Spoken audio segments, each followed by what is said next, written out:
بسم اللہ الرحمن الرحیم۔ صحیح بخاری حدیث نمبر 64۔ رسول اللہ صلی اللہ علیہ وآلہ وسلم نے ایک شخص کو اپنا ایک خط دے کر بھیجا اور اسے یہ حکم دیا کہ اسے حاکم بحرین کے پاس لے جائے۔ بحرین کے حاکم نے وہ خط کسریٰ کے پاس بھیج دیا۔ جس وقت اس نے وہ خط پڑھا تو چاک کر ڈالا۔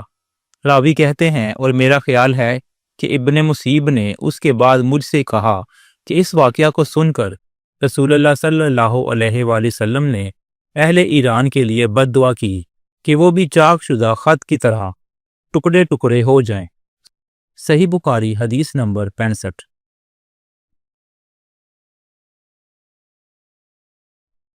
رسول اللہ صلی اللہ علیہ وآلہ وسلم نے کسی بادشاہ کے نام دعوت اسلام دینے کے لیے ایک خط لکھا یا لکھنے کا ارادہ کیا تو آپ صلی اللہ علیہ وآلہ وسلم سے کہا گیا کہ وہ بغیر مہر کے خط نہیں پڑھتے، یعنی بے مہر کے خط کو مستند نہیں سمجھتے۔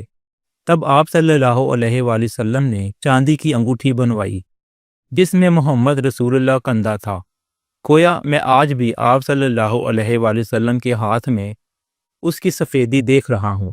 شعبہ راوی حدیث کہتے ہیں کہ میں نے قتادہ سے پوچھا کہ یہ کس نے کہا کہ اس پر محمد رسول اللہ کندہ تھا؟ انہوں نے جواب دیا، انس رضی اللہ تعالی عنہ نے۔